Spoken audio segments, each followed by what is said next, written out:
Hey, I have received a mysterious package. What's up? It's the Culture Detective here, investigating your favorite movies. And today I'm going to be doing a movie review on RRR. So,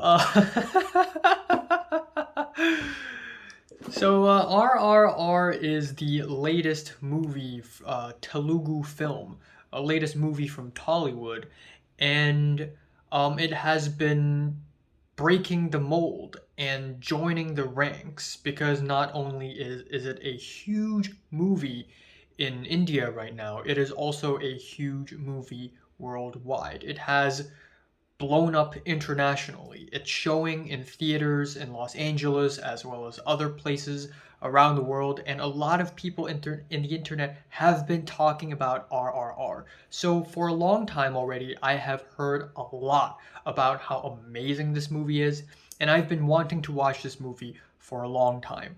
But I never really got the chance to. By the time I found out about this movie is already gone from the theaters. So I didn't really think about watching this movie all that much until my film history class professor decided to screen this movie on a big screen in my college campus auditorium. Wow.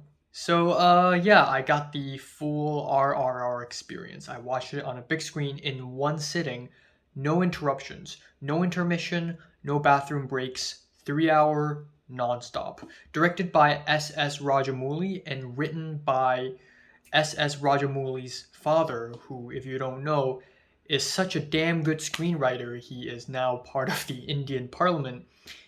But yeah, this is a Telugu film, and this is the first time I've watched a movie that is made in southern India. In fact, I think this is my first Indian film. I can't think of another film I've seen that is truly Indian, you know? Of course, Slumdog Millionaire doesn't count. If anything, it is more of a British film than an Indian film. So yeah, RRR, come to think of it, might be my first Indian film ever, surprisingly. Now, what to know about RRR is it is that it is a 3 hour long epic action adventure about a couple Indian dudes fighting against the oppressive British Empire who is colonizing India. Because this movie actually takes place in the 1920s or something during the British occupation of India. And yeah, wow, this movie is epic. And yeah, given how Hollywood loves epic films, you would probably think I'm the kind of person who doesn't like epic CGI filled blockbuster movies. I am more of an artsy, weird movie type guy. But then once in a while, I watch an epic blockbuster like this, and I am just absolutely freaking floored. I have no words. This has got to be one of the best cinematic experiences I've had in a long, long time. Like, I watched this movie on a big screen, and there are so many moments I laughed. There are so many scenes where I almost cried.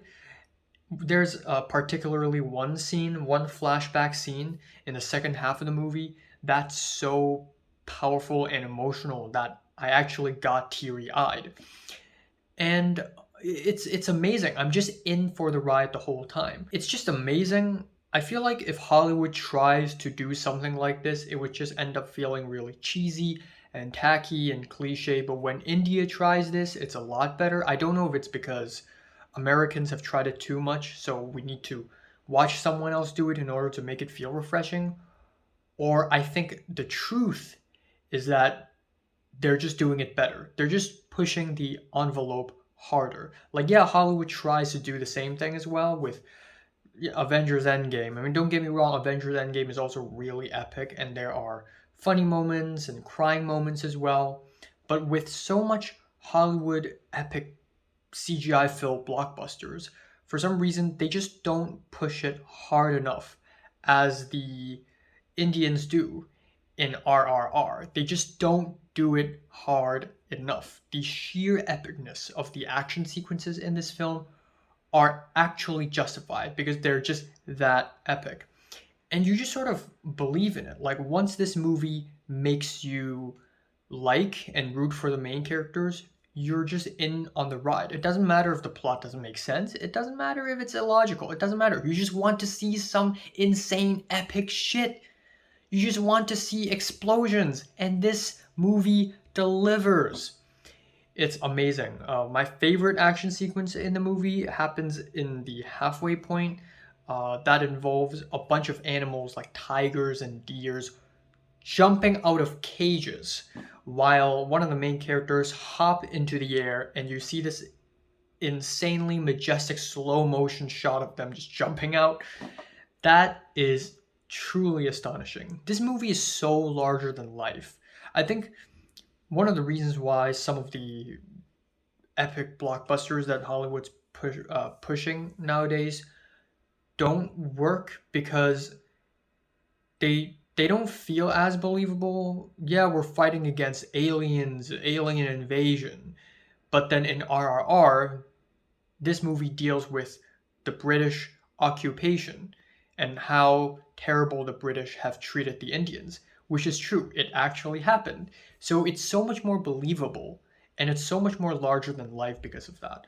I also think the main characters have great chemistry. Ram and Beam. Beam is played by NTR Jr. I forgot the actor to Ram's name, but the actors for both of them are like huge, huge, huge actors in South India and probably in the entire India as well. And they have amazing chemistry in this movie because they both have kind of different personalities.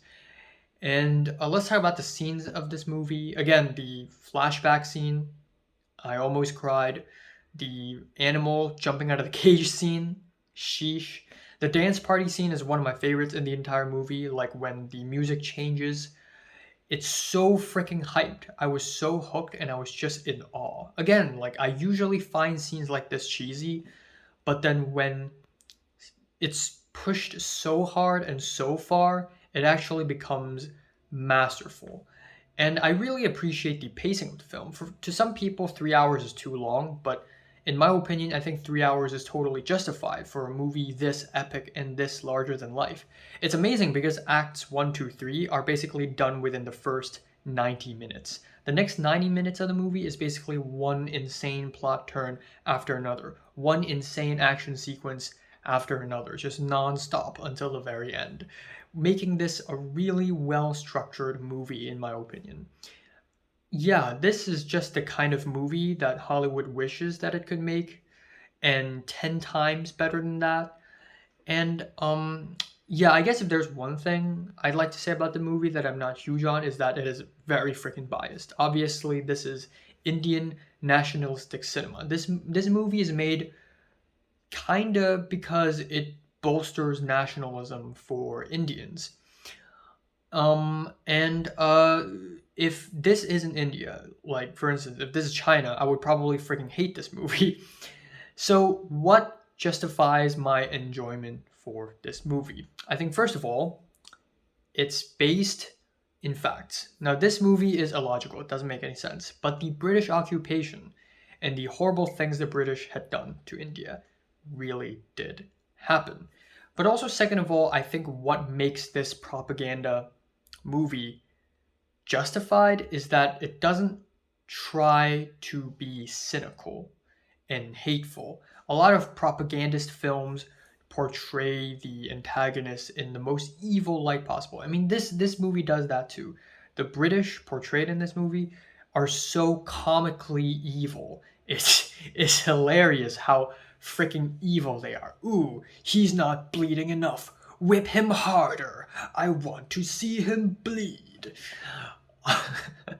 But I think the main point I'm trying to make with this review is that this movie fights oppression with such a positive energy. It doesn't only fight oppression with hate, like, oh, I hate my oppressors. It also fights with positive energy, with music, singing and dancing, with love and friendship, and also with soft power as well. Because there's a scene in this movie where a character hides a snake, and then the police officer who's working for the British walked in and was about to torture the Indian guy. And the Indian guy throws a snake at him, and the snake bites him, right? And then the Indian guy who's captured I mean, both characters are also Indian, but the guy who's kidnapped, he was like, "Oh, the British, they don't have the antidote. You're gonna die within an hour." But then the plot sort of changes a little bit when another character helped that said police officer with the more local Indian way of preparing the snake antidote. The English doesn't know how to do it, but we do because we are the locals. This is our country. And that's freaking amazing. And that's freaking fantastic. That's brilliant. That's another reason why I think this type of propaganda feels justified, and that is because it's it's not like, ooh, those people suck, let's kill them all. It's more like, this is our country, we know our country better than you do. Here, this is the proof. And so yeah, it just really works out. And yeah, Top Gun Maverick can get off the stage because 2022 has just come out with an even better nationalist propaganda film. So yeah, I'm giving RRR a light 9 out of 10. I really enjoy this movie. I think it's fantastic. And if you haven't seen it, what are you doing? I also watched this movie in Hindi because my professor screened it on Netflix. Um, and there's no Telugu dub on Netflix, like the original sound. There's only Hindi dub, which also sounds kind of natural. Um, but yeah, I wish someday I could rewatch this film in Telugu, the original language. So yeah, have you seen RRR? Comments below, let me know. Subscribe if you want more, and thanks for watching.